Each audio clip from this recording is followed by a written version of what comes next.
नमस्कार, MD news देख रहे हैं आप। मैं हूं आपके साथ प्रियव्रत दीक्षित। स्वर्णिम मध्य प्रदेश छत्तीसगढ़ में आप सभी का स्वागत है। तो चलिए रुक लेते खबरों की, जहां पर छत्तीसगढ़ की राजधानी रायपुर में केंद्रीय सड़क परिवहन और राजमार्ग मंत्री नितिन गडकरी ने राज्य की जनता को बड़ी सौगात दी है। केंद्रीय मंत्री ने 9,240 करोड़ रुपए की लागत की कुल 1,017 किलोमीटर लंबाई की सड़कों का शिलान्यास और लोकार्पण किया है। इसके साथ ही ओवरब्रिज निर्माण का भी शिलान्यास किया है। कार्यक्रम की अध्यक्षता केंद्रीय मंत्री नितिन गडकरी और छत्तीसगढ़ के मुख्यमंत्री भूपेश बघेल ने की। कार्यक्रम में मुख्यमंत्री भूपेश बघेल ने कहा कि गडकरी जी का कई बार कार्यक्रम बना वर्चुअली रूप में, लेकिन हम चाहते थे कि वो रायपुर आए। बड़ी कृपापूर्वक उन्होंने समय दिया। जितनी समझ सड़कों के बारे में, कनेक्टिविटी के बारे में वो रखते हैं, वो बिल्ले ही राजनेता रखते हैं। आज जो भी देश में समय बच रहा है, चाहे फ्लाईओवर निर्माण का हो, चाहे उनका ही योगदान है। वो केवल मंत्री ही नहीं बल्कि अच्छे वक्ता भी हैं, अच्छे लेखक हैं, साथ ही गृहस्थ भी हैं।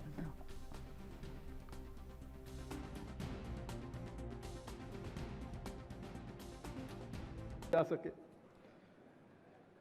अभी हमारे छत्तीसगढ़ में जो राष्ट्रीय राजमार्ग है वो 3225 किलोमीटर और जिसमें 2447 किलोमीटर लोक निर्माण विभाग तथा 1018 किलोमीटर NHAI द्वारा संधारण कार्य किया जा रहा है।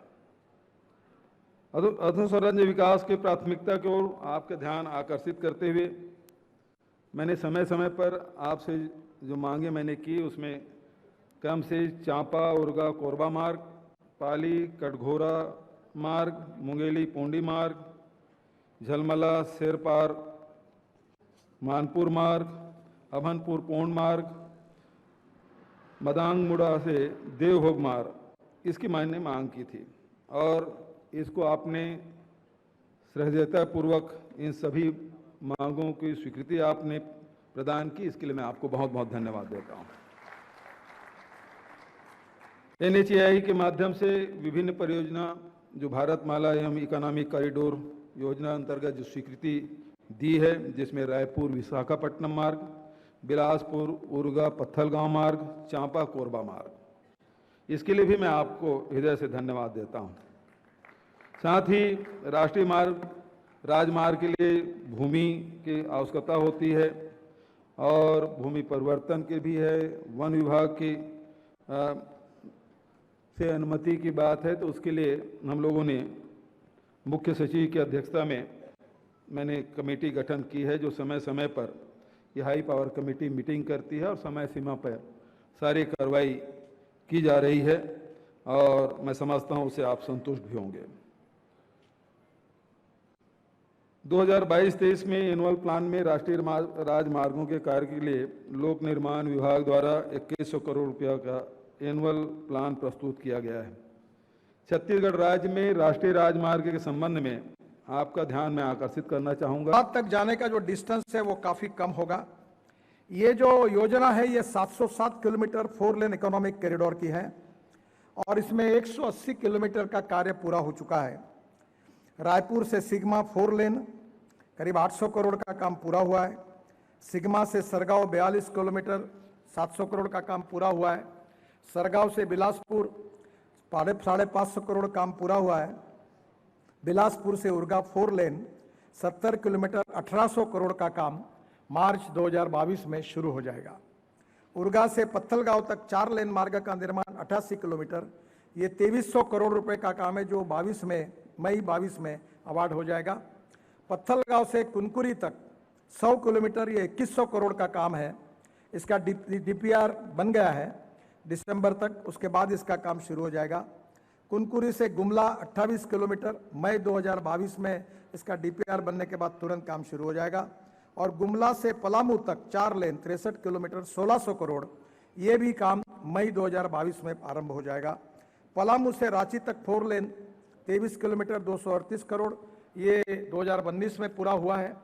और इससे रांची से ओरमांझी से गोला, गोला से बोकारो, जैन मोड़ से रामगढ़ और चास से धनबाद तक, ये फिर से करीब 5-6 हज़ार करोड़ के काम है। और ये पूरा होने के बाद मेरा विश्वास है कि ये भी एक बहुत इंपॉर्टेंट रोड होगा, जो छत्तीसगढ़ के विकास के लिए बहुत कामयाबी के लिए काम में आएगा। एक दूसरा जो इंपॉर्टेंट रोड है, जो मैं नागपुर का सांसद हूँ और स्वाभाविक रूप से हमारे यहाँ से ही जाता है, वो है मुंबई से कोलकाता इकोनॉमिक कॉरिडोर। और ये रोड की हालत ठीक नहीं है। हमारे यहाँ तो हमारे यहाँ भंडारा टू नागपुर बहुत प्रॉब्लम है, और अभी मैंने भंडारा बाईपास मंजूर कर दिया है। उसके बाद लाखनी साकोली ब्रिज बना दिए हैं। बीच में फॉरेस्ट वालों ने काफी तकलीफ दी, 4 लेन कर नहीं पाए देवरी के पास। फिर राजनांदगांव के बाद भी हम इसको शायद दुर्ग में बाईपास भी बना।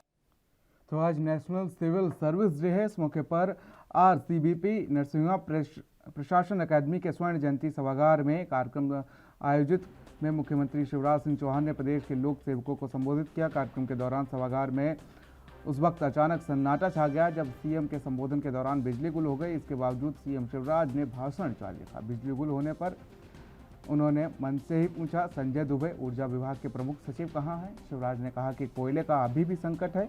कल सुबह ही संजय से बात हुई तो ये कह रहे थे कि रैक ज़्यादा दिलवा दो।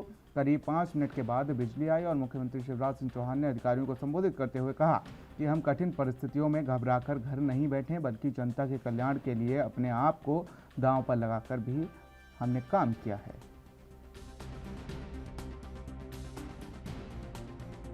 सोच विचार क्षमता सबकी एक समान नहीं होती। मुंडे मुंडे मतिर भिन्ना, काम करने की स्टाइल में अंतर होता है।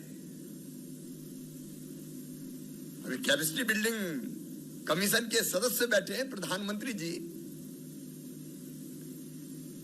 सचमुच में अद्भुत नेता है। कई बार मुझे आश्चर्य होता है इतनी सब दिशाओं में कैसे सोचते हैं। अब मिशन कर्मयोगी उनने शुरू किया, आप कर्मयोगी हैं। लेकिन एक बात हम सबके दिल और दिमाग में है भी और रहनी भी चाहिए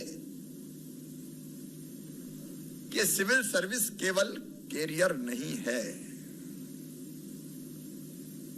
ये तो देश के निर्माण का अभियान है, ये जनता की सेवा का अभियान है। पैसा कहीं और से भी मिल सकता था, ज्यादा पैसा मिल सकता था, विदेशों में सेवा कर सकते थे, लेकिन ये रास्ता अगर हमने चुना है, हम किसी भी विभाग के अधिकारी कर्मचारी हों, सेवा का रास्ता, तो हमने केवल कैरियर के लिए नहीं चुना। जो दायित्व हमारे ऊपर है उसका बेहतर निर्वाह करते हुए जनता की सेवा करने के लिए, जनता की जिंदगी बदलने के लिए तय किया है। बेटियां बनाई और आज 43 लाख लाडली लक्ष्मी बेटियां मध्य प्रदेश की धरती पर है, और उस योजना का हर एक राज्य ने अनुसरण किया, लगभग कोई भाग्य लक्ष्मी के नाम से, कोई और किसी नाम से। लेकिन जब इंप्लीमेंट करने का मामला आता है तो फिर सिविल सर्विस के अधिकारी ही करते हैं। आप में से कई को याद होगा public service delivery guarantee act. अब प्रारंभ में यह विचार आया कि कोई सिटीजन चार्टर तो है, लेकिन उसमें जो अधिकार दिए गए हैं अगर वो निश्चित समय सीमा में ना मिले तो उसके लिए कोई कानून नहीं है। अब हमारी टीम ने मध्य प्रदेश में सबसे पहले सोचा कि इसको कानून बना दो। Public service delivery guarantee act बनाया मध्य प्रदेश में, जिसको संयुक्त राष्ट्र संघ ने सम्मानित किया, आप सब जानते हो। और बाद में मुझे लगता है हर एक राज्य ने अपनाया उसको। लेकिन हमारे दिमाग में जनता के बीच से आइडिया आ जाते हैं, आइडियाज आपके दिमाग में भी आते हैं, हम लोग शेयर करते हैं, और शेयर करके एक योजना के रूप में जनता को लाभान्वित करके कई बार लोगों की जिंदगी बदल देते हैं, देश की राह बदल देते हैं। और इसलिए मैं तो ये गर्व के साथ कह सकता हूं कि जब जब जो सोचा, मिलकर हम लोगों ने विचार किया, योजनाएं बनाई और क्रियान्वित कर दिया। जब भी चुनौती सामने आई हम डरे नहीं, घबराए नहीं, घर बैठे नहीं, बल्कि जनता के कल्याण के लिए अपने आप को दांव पे लगाकर भी हमने काम किया। आज प्रदेश को हम जहां देख रहे हैं, मैं केवल आज की बात नहीं कर रहा,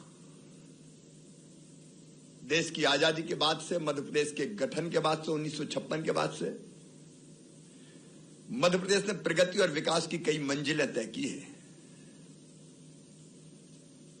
और उन मंजिलों को तय कराने में चुने हुए नेतृत्व का अपना महत्व है। लेकिन सरकार नीतियां तय करती है, कार्यक्रम बनाती है, योजनाएं बनाती है। उनको जमीन पे क्रियान्वित करके मध्य प्रदेश को हमने बीमारू राज्य से विकासशील बनाते हुए विकसित राज्यों की पांत में आज ले जाके खड़ा कर दिया है। और इसमें जिन जिन का योगदान है, जो आज यहां नहीं है या इस संसार में भी नहीं है, आज मैं उनको भी। तो वहीं मध्य प्रदेश की राजधानी भोपाल में सीएम शिवराज सिंह चौहान ने सिविल सर्विसेज डे के अवसर पर सभी लोक सेवकों को बधाई दी है। सीएम शिवराज सिंह चौहान ने कहा कि चुनी हुई सरकारें नीति बनाती हैं, योजनाएं बनाती हैं और उन योजनाओं के क्रियान्वयन का काम लोक सेवक करते हैं। उन्होंने कहा कि सिविल सर्विसेज विकास और जन कल्याण के लिए बहुत जरूरी है। कोविड के दौरान 2 साल में जो काम हुआ है वो अद्भुत हुआ है। कई लोक सेवकों ने अपने कर्तव्यों का निर्वहन करते हुए अपना बलिदान तक दे दिया है। इस दौरान उन्होंने सभी लोक सेवकों को बधाई दी है।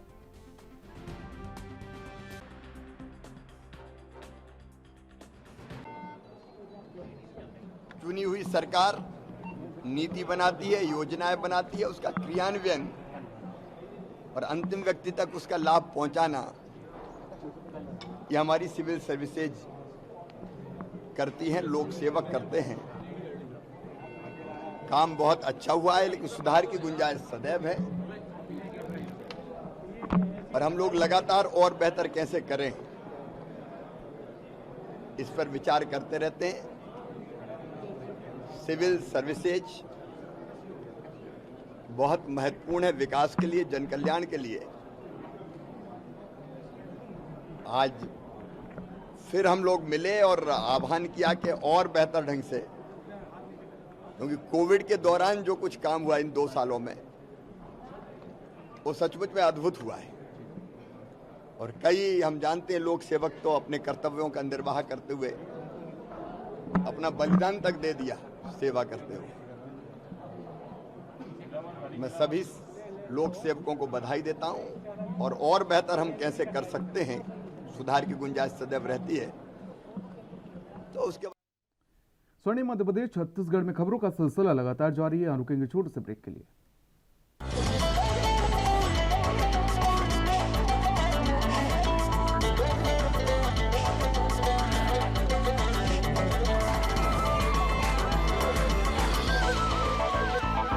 तो ब्रेक के बाद बुलेटिन में आप सभी का स्वागत है। रुक कर लेते हैं खबरों की ओर, जहां पर एक बार फिर से मध्य प्रदेश में कोरोना के प्रकरणों की संख्या में इजाफा हुआ है। मध्य प्रदेश में कोरोना के 15 मरीज मिले हैं।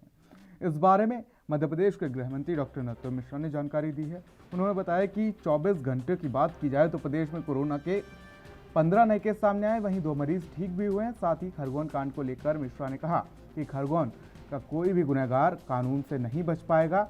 अब तक 159 गिरफ्तारियां की गई हैं। मध्य प्रदेश के पूर्व सीएम दिग्विजय सिंह पर भी निशाना साधते हुए नरोत्तम मिश्रा ने कहा कि दिग्विजय सिंह का हिंदुओं को अपमानित करने का कोई अवसर नहीं छोड़ते हैं। आखिर यह जयचंदों जैसी उनकी मानसिकता आई कहां से। इस दौरान कांग्रेस पर जमकर बरसे और कहा कि टेलीविजन ट्विटर तक सीमित रह गई है कांग्रेस, और कांग्रेस का हर अभियान जमीनी स्तर पर फिसड्डी साबित हो रहा है। घर चलो अभियान का हश्र जो हुआ वो हम सब देख रहे हैं, वैसे ही अब डिजिटल सदस्यता अभियान का भी हश्र हो रहा है।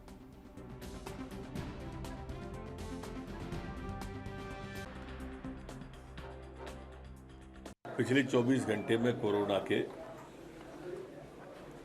15 नए प्रकरण संपूर्ण मध्य प्रदेश में आए हैं। 2 लोग स्वस्थ होकर अपने घरों की ओर गए हैं। संपूर्ण प्रदेश में 58 एक्टिव केस कोरोना के हैं। जो कल सैंपल लिए गए वो 7,771 है। संक्रमण दर हमारी 0.19 है, जबकि रिकवरी दर हमारी स्थिर 98.7 बनी हुई है। एक पुलिसकर्मी संक्रमित पिछले 24 घंटे में हुआ है। ऐसे पुलिसकर्मियों की कुल एक्टिव की संख्या 1 ही है। वैक्सीनेशन जो 24 घंटे में कल हुआ है 49,616। कुल वैक्सीनेशन अभी तक 11,70,55,861 है। खरगोन में जो कुल गिरफ्तार हुए हैं वो 159,159 है। 106 आरोपी अभी फरार हैं, जिन पर 10-10 हजार रुपए का इनाम घोषित किया गया। कांग्रेस का सदस्यता अभियान रहा और टारगेट से पूरा ही नहीं कर पाया, आगे पर भी नहीं पहुंच पाए सर। हर अभियान में आपको फिसड्डी ही मिलेगी वो, पर ये उनकी पार्टी की सदस्यता अभियान का मामला है, आप हमसे पूछ लेते हो। ये अभियान क्या है? आपने जितने अभियान अभी उनके चले, घर घर चलो अभियान, वो क्या हुआ था? वैसे ही इनके सारे अभियानों की दुर्गति होने वाली है, जैसे कि डिजिटल अभियान की अभी हुई है। और जमीन पर राजनीति करने की इनकी आदत नहीं है, टीवी, ट्विटर, पेपर तक सीमित है। ये जो कार्रवाई हो रही है दंगाइयों पर, उस पर सुप्रीम कोर्ट गई है। बी टीम जो कांग्रेस की है ना, ये मैं रोज कहता हूं, ये टुकड़े टुकड़े गैंग की स्लीपर सेल है, प्रतिदिन कहता हूं। आप देख भी रहे होंगे, ये कभी आपने देखा कि कश्मीर के लिए खड़े हुए? अभी पश्चिम बंगाल में हिंसा हुई, काट डाले गए हिंदू, लेकिन खड़ा हुआ इनमें से कोई नहीं। लेकिन सवेरे ही पहुंच गए, रात में कोर्ट खुलवाई है इन्हें, रात में। ये वही स्लीपर सेल है और स्टे ले आए जाके। हम न्यायपालिका का सम्मान करते हैं, पूरा सम्मान करते हैं, पर बाकी की चीजें भी देखना चाहिए।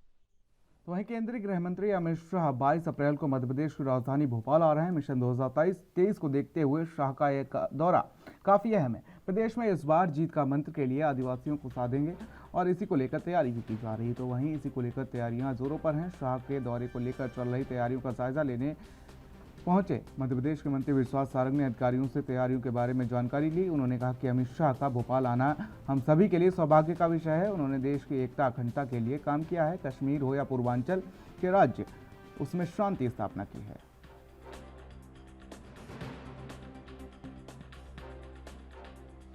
देखिए, अमित शाह जी का आना हम सबके लिए बड़ा सौभाग्य का विषय है।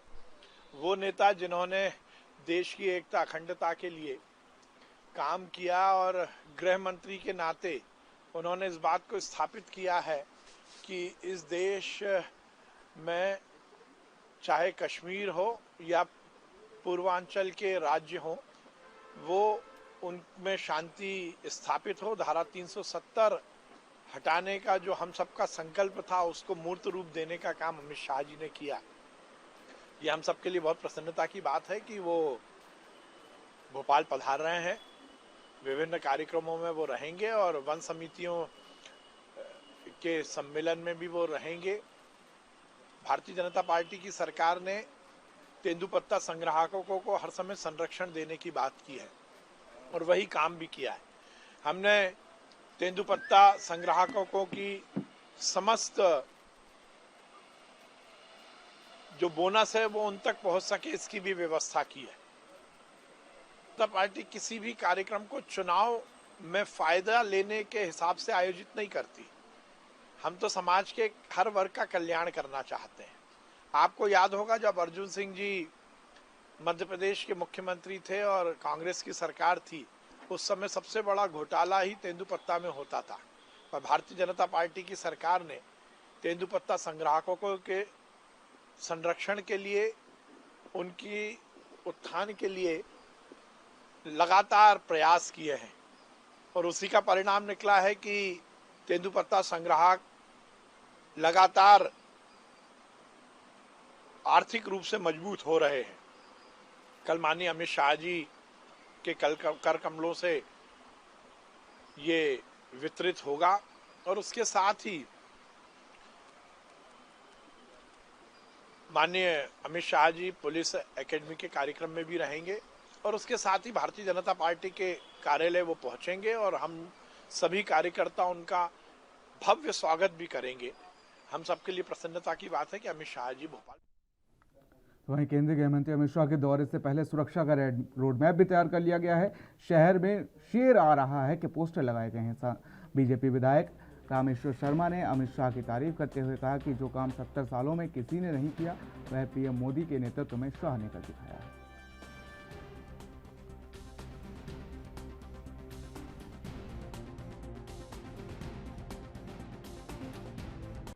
भारत माता के लाल हैं और भारत के शेर हैं।